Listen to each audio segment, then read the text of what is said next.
Qué bueno que está con nosotros. Este es su programa UPL 360, Raúl.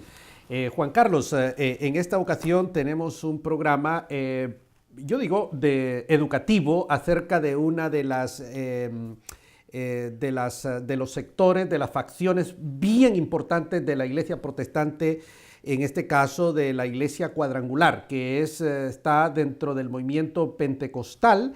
Y vamos a hablar acerca de esta organización, Juan Carlos. Así es interesante conocer y leer un poquito de la historia de esta iglesia, y para eso tenemos al doctor Enrique Sony desde California. Desde Los Ángeles, California. Antes de ir con el doctor Sony, es importante ilustrar a nuestro público en el sentido de que el cristianismo protestante tiene un fenómeno que nosotros llamamos denominacionalismo, ¿verdad? Aunque algunos autores y algunas cosas nos dicen que ya estamos pasando el tiempo del denominacionalismo, pero bueno, ese es un fenómeno que surge mayormente en Inglaterra, claro, y luego en Estados Unidos surge el pentecostalismo a principios del siglo pasado y demás, y dentro de ese movimiento denominacional pentecostal surge la Iglesia Cuadrangular. Y tenemos al doctor Enrique Sony, como usted muy bien lo mencionó. Queremos darle una bienvenida cordial, doctor Sony. Mucho gusto, un placer estar con ustedes nuevamente. Tengo una pregunta, ¿cuál es el origen de la Iglesia Cuadrangular? Bueno, para empezar, soy ministro cuadrangular ordenado por la Iglesia Cuadrangular, ya tengo más de 40 años con ellos. La Iglesia Cuadrangular comenzó muchos años atrás bajo el liderazgo de una mujer, Aimee Semple McPherson. Ella nunca pensó ni nunca fue determinada como pastor de una iglesia, pero como evangelista. Origen canadiense, se convirtió escuchando el mensaje de Roberto Semple, con quien después se casó.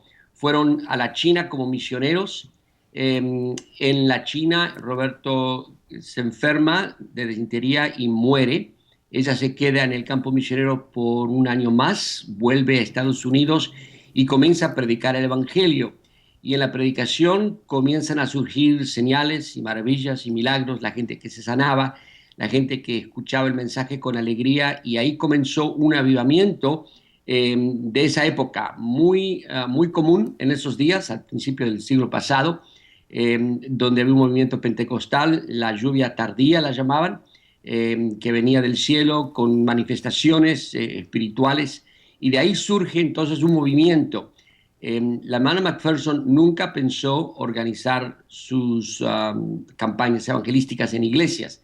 Eso fue el producto de su trabajo, pero nunca fue en su mente o tuvo en su mente el deseo de hacer una organización o denominación.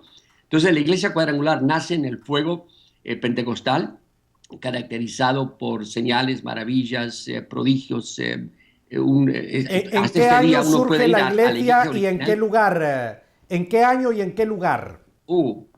1923 es cuando se inicia el Angelus Temple, que es el templo central, la iglesia central de la Iglesia Cuadrangular. ¿A dónde? En Los Ángeles, California. En Los Ángeles. Sí. Interesante. El concepto de la Iglesia Cuadrangular fue un par de años previos, cuando ella estaba predicando en una campaña donde estaba diciendo que había que predicar el Evangelio. Dice el Evangelio es cuadrangular. Cristo salva, dijo ella. Cristo sana, dijo ella. Cristo bautiza con el Espíritu Santo, dijo ella, y Cristo es el Rey que regresa pronto. Dice, esos son los 4 puntos cardinales de nuestra fe. Nunca debemos olvidar esos 4 puntos. De ahí viene la figura cuadrangular. Yo recuerdo que cuando yo, estaba muy pequeño, la primera vez que escuché el Evangelio fue de una iglesia cuadrangular, porque estaba a media cuadra de donde yo vivía. ¿O tú escuchaste a la hermana McPherson predicar? No sabía que eras yo de pronto. No, ahí me llama la atención el hecho de que California es la cuna del movimiento pentecostal. Claro, movimiento ¿Cuál Azusa es la relación que tiene, digamos, la Iglesia Cuadrangular con el surgimiento del pentecostalismo en California? Sí, el movimiento de Azusa, por ejemplo. Sí, se brota de allí hasta cierto punto, pero yo creo que es muy importante enfatizar que en esa época, en su inicio, el movimiento era un movimiento a favor del Espíritu Santo y era un movimiento en donde el Espíritu Santo era central en todo.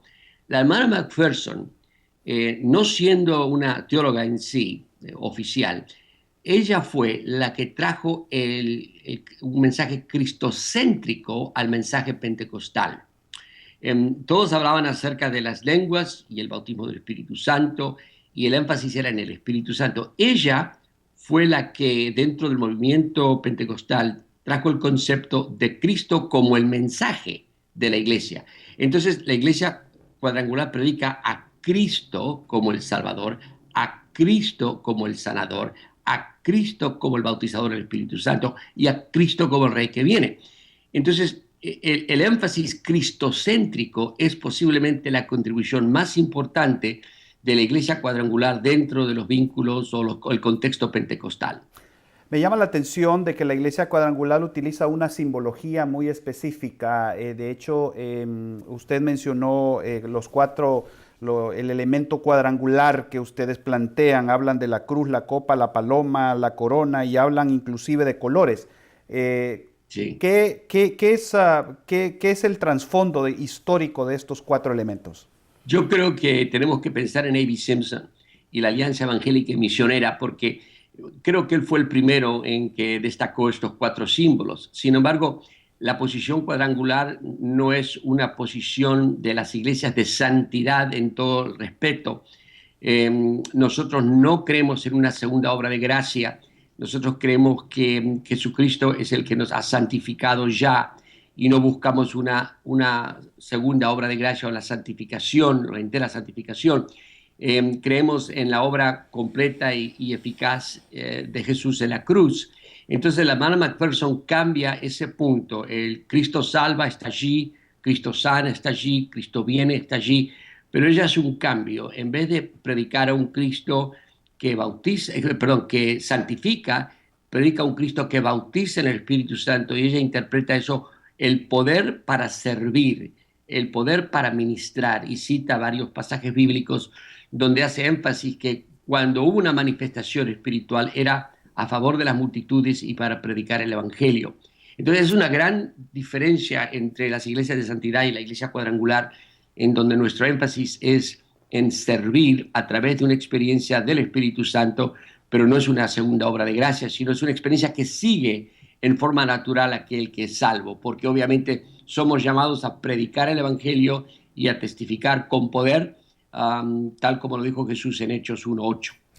Dirección dice que debemos, Juan Carlos, ir a una pausa. Está sumamente interesante este programa. El doctor Sony nos está ilustrando y seguramente hay muchísima gente que quizás ha escuchado de la Iglesia Cuadrangular, pero que no conoce su historia, y este programa le está poniendo en el contexto. Así es. Muchas gracias, doctor Sony. Y vamos a continuar con usted en el siguiente segmento. Y por favor, manténgase en sintonía, que vamos a ir a una pausa. Muchas gracias.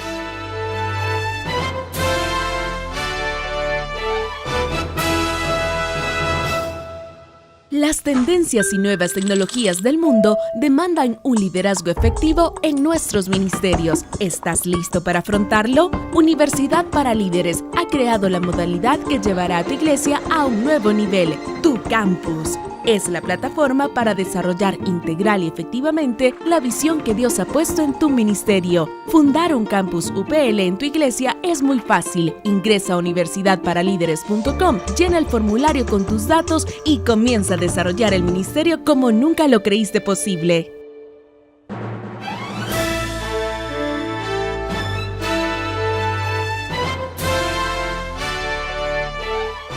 Estamos desarrollando un interesantísimo programa. Estamos hablando acerca de la Iglesia Cuadrangular, muy ilustrativo. Y Juan Carlos, bueno, yo mismo estoy siendo educado con todas estas... Por supuesto. Me llama la atención una iglesia que nace en 1923, Claro. Más o alrededor de, ¿cuánto? Serían 70, 80 años y algo. A mí personalmente me gustaría que él nos explicara cómo se ha desarrollado esta iglesia. Sí, por supuesto. Yo he estado viendo las estadísticas. Son alrededor de 6 millones de miembros la iglesia en este momento. ¿Qué dicen las estadísticas respecto a la membresía? ¿Cómo se ha desarrollado la iglesia, doctor Sony, en el mundo? Sí. Sí, es extraordinario. Es un movimiento voluntario, así comenzó. No había ninguna estructura específica, pero la hermana Macpherson comienza a pensar de qué manera puede desarrollarse, dado a que la gente comenzaba a tener iglesias alrededor del Angelus Temple, el mismo sitio donde se fundó. Entonces una estructura comienza a surgir, nada planeado, sino algo improvisado. Y al final resulta la iglesia cuadrangular adapta una posición episcopal modificada, en donde Episcopal, tenemos supervisores, sí, obispos, nunca lo hemos llamado obispos, sino supervisores, y comenzando a colocar o nombrar pastores en diferentes ciudades. Ya la gente no podía llegar al Angelus Temple a escuchar el mensaje, no había lugar. Había servicios, 5 servicios los domingos, con capacidad de más de 5.000 personas cada una. Los tranvías de esa época llegaban a la ciudad de Los Ángeles y pasaban enfrente del Angelus Temple, porque la gente decía que el mejor show de todo Los Ángeles estaba allí. Lo decían en forma complementaria, no en una forma negativa. La hermana Macpherson fue una persona que utilizó todos los medios masivos de esa época. Al mismo tiempo, vale notar de que fue la primera estación de radio en la costa del oeste, fue la segunda en todo Estados Unidos por cuestión de solo un año. La primera fue la iglesia en Chicago del pastor Moody, del evangelista Moody. Pero fue extraordinario su popularidad, pero la gente ya no podía llegar al Angelus Temple y ver y presenciar. Entonces comenzaron a fundarse iglesias a distancia, y entonces comenzaron a supervisar esas iglesias a distancias, y de ahí surge la escuela bíblica o el instituto bíblico Life, y de ahí comienzan a salir ministros, y luego viene la misión misionera, en donde la gente quería llevar este evangelio de poder y gloria, y es lo que hicieron. Comenzaron a salir y a predicar en diferentes países. Se estableció una estructura mínima para poder alcanzar a los países latinoamericanos y los países a través del mundo. Siendo la hermana Macpherson una misionera, como la fue a China con su esposo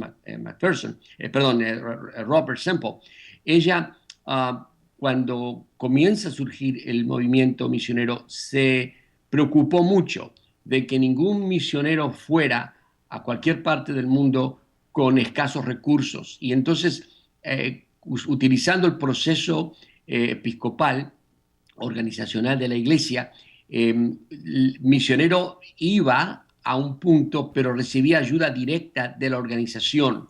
Y nuestras iglesias hoy día ayudan el movimiento misionero con un fondo común. Todas las iglesias cuadrangulares en Estados Unidos dan directamente a un fondo, y de ahí surge el sueldo, el salario para los misioneros. Un misionero cuadrangular no tiene una necesidad financiera, gracias a Dios, nos sostenemos bien. Ha habido muchos cambios en los últimos 20 años, pero siempre fue la idea de que no mandábamos a nadie de este país a otro país sin tener esa ayuda. La hermana Macpherson, como dije anteriormente, su esposo muere en el campo misionero sin recursos en China, tratando de predicar el evangelio. Eso la marcó a ella para que el programa misionero de la Iglesia Cuadrangular se destacara en el cuidado que le damos a los misioneros. Por lo tanto, ser misionero de la Iglesia Cuadrangular es un alto privilegio, y es algo que ha continuado hasta la fecha. ¿Cuál es la membresía de la Iglesia Cuadrangular actualmente? Ay, mire, todo depende de la estadística que uno pueda leer. Si vamos a algunos países latinoamericanos, vemos de que los números son muy grandes.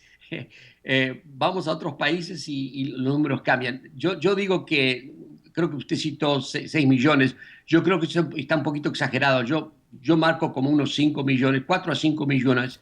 ¿Cuál es el país del mundo donde la Iglesia Cuadrangular ha crecido más? Bueno, Brasil es lo que viene a mi mente. En Brasil creo que es donde tenemos las congregaciones más numerosas. Pero otra vez habría que ver la manera en que contamos los números. ¿Es cierto que la Iglesia Cuadrangular de San Pedro Sula, La Cosecha, es la iglesia cuadrangular más grande del mundo? Es lo que dicen en San Pedro Sula, exactamente. Sí, es lo que dicen. Lo que dicen. Yo no he estado. Yo he estado en San Pedro Sula, pero no he visto la iglesia, no he tenido relación ahí con la iglesia. ¿Cada cuánto se reúnen ustedes para tener su asamblea mundial donde se reúnen todos los delegados y pastores del mundo?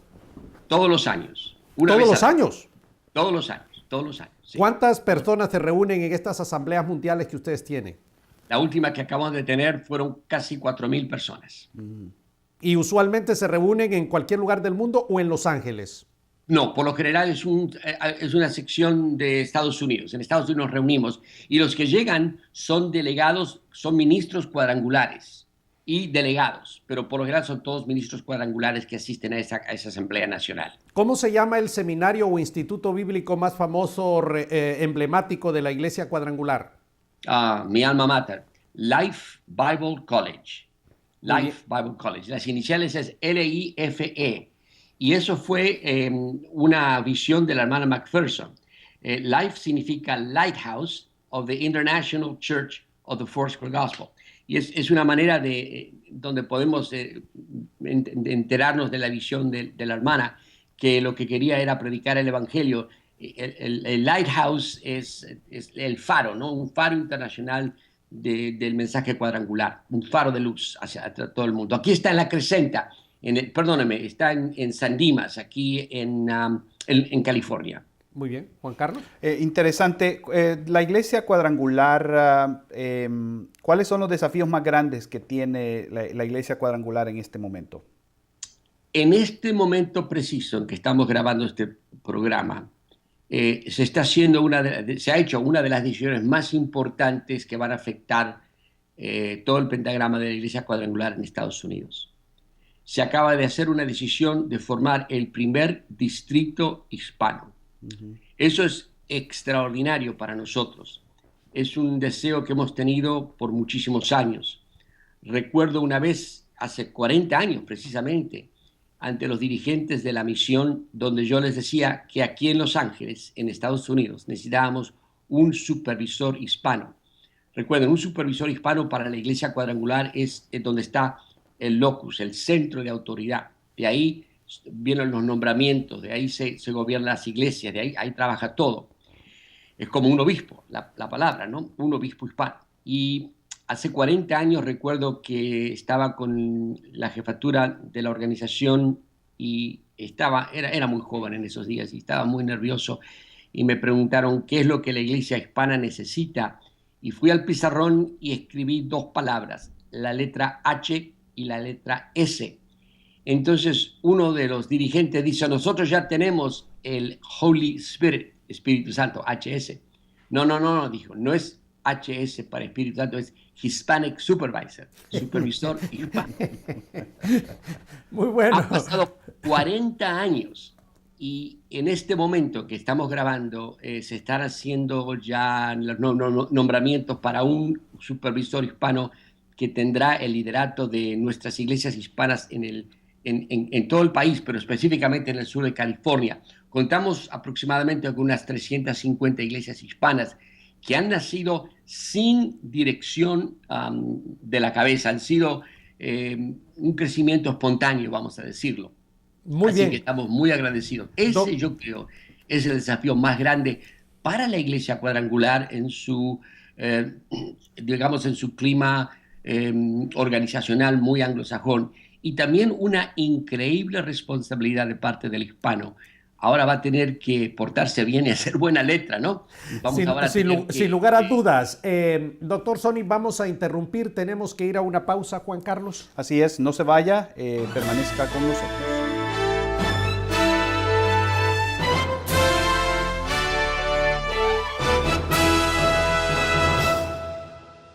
¿Te gustaría conocer las grandes doctrinas de la fe cristiana y hacer un estudio panorámico de ellas? Universidad para Líderes te ofrece el diplomado interactivo en Teología Sistemática completamente gratis. Regístrate ahora mismo en www.universidadparalíderes.com.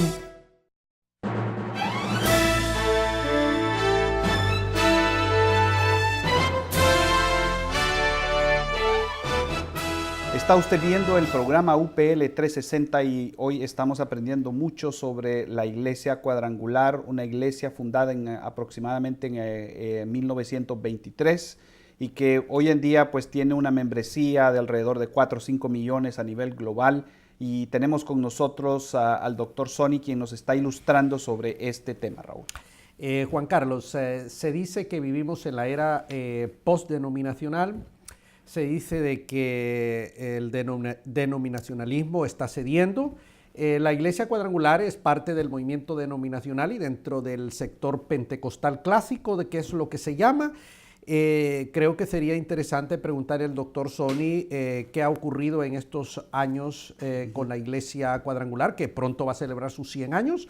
Decir cómo se mira el movimiento. ¿Es un movimiento fuerte, pujante, que va creciendo, o es un movimiento que está sufriendo los embates que las denominaciones tradicionales están sufriendo en los Estados Unidos, que es perdiendo membresía?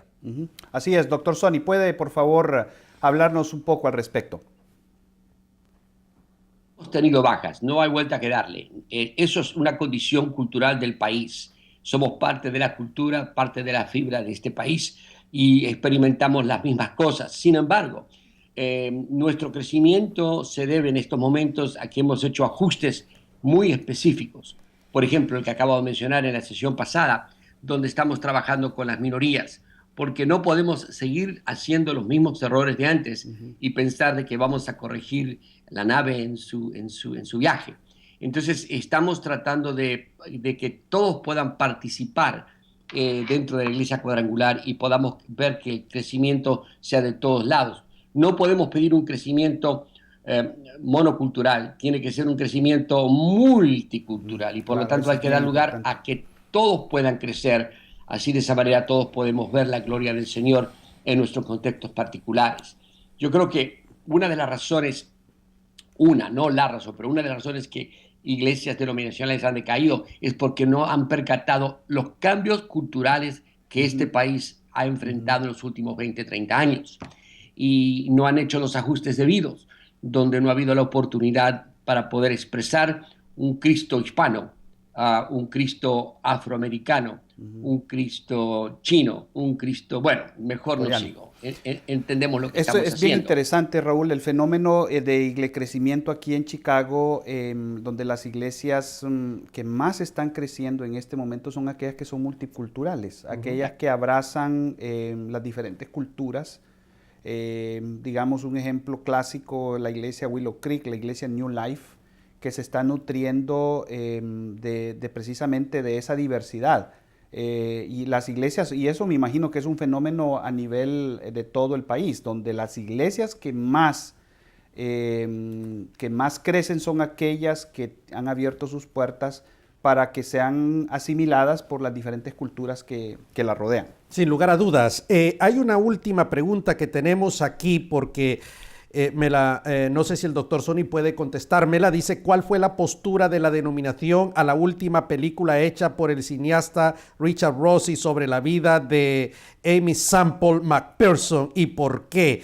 Esta pregunta nos la hizo el guionista. Vamos a ver si el doctor Sony tiene una respuesta sobre esta última película. Le escuchamos. No tengo ninguna respuesta a esa película. Bueno. Vean, el hermano McPherson ha sido el motivo de burla por muchas generaciones. Y la persecución que ella tuvo de un principio al ser mujer en la década de los 20 en este país, ustedes se imaginan, la mujer no tenía el derecho a votar y ella tenía una congregación de miles y miles de personas. Era una amenaza a todo el sistema cultural de esos días. Toda su vida ha sido una vida envuelta en polémica y siempre ha habido acusaciones a la derecha y a la izquierda y van a seguir. Lo importante para mí cuando hacemos estos tipos de crítica es simplemente el resultado de la vida de la mujer, de la persona que hemos criticado. Tenemos un Angelus Temple, tenemos la Iglesia Cuadrangular, tenemos misiones alrededor de todo el mundo, más de 100 países donde está la Iglesia Cuadrangular. El trabajo que ha hecho fue extraordinario, usada por el Señor, pero no, tuvo sus errores, por supuesto que los tuvo. Yo quisiera que me encontraran una persona que no tuvo errores en su vida. Yo sinceramente tengo los míos y nunca puedo decir que tengo el mismo nivel que la hermana McPherson alcanzó a tener en su vida. Así que hay que entender de que la gente sí va a criticar. Vuelta a vuelta, cuando estas películas surgen, la organización cuadrangular sí evoca una posición oficial y simplemente insistimos en que es bastante cobarde en estos días acusar a una persona de hechos que en realidad quizás no fueron así como lo pone en la pantalla de Hollywood, pero ahí lo dejamos tranquilo. De acuerdo, yo no he visto la película, no sé de qué se trata el asunto, es una pregunta que surge aquí, pero muy importante porque estamos hablando de la iglesia cuadrangular, una iglesia que nosotros respetamos. Tenemos grandes amigos dentro de la iglesia cuadrangular, muchísimos amigos, y sin lugar a dudas es una iglesia que ha cumplido, ha sido parte de un hito histórico dentro de la historia del cristianismo protestante, Juan Carlos. Así es, y hemos sido testigos de cómo Dios ha usado esta iglesia para la promoción y la predicación del Evangelio. En nuestro país natal, Honduras, las iglesias cuadrangulares son iglesias prósperas, iglesias grandes, con relevancia, con presencia en la sociedad y en los foros evangélicos. Tenemos muchos amigos, respetamos muchísimo todo el trabajo que ellos hacen. Muy bien, dirección, dice Juan Carlos, que se nos ha agotado el tiempo. Así es. Doctor Sony, muchas gracias por haber estado con nosotros. Si usted tiene algunas palabras finales para nuestra audiencia, por favor. Admiro vuestro trabajo. Adelante. Hay lugar para ustedes. Es algo extraordinario lo que están logrando. Que Dios los bendiga y los prospere. Amén. Muchísimas gracias, muy amable. Bueno, usted ha visto UPL 360, este programa ha sido muy interesante, hemos hablado sobre la iglesia cuadrangular, así que lo esperamos a usted en próximos programas y gracias por su sintonía. Que Dios le bendiga.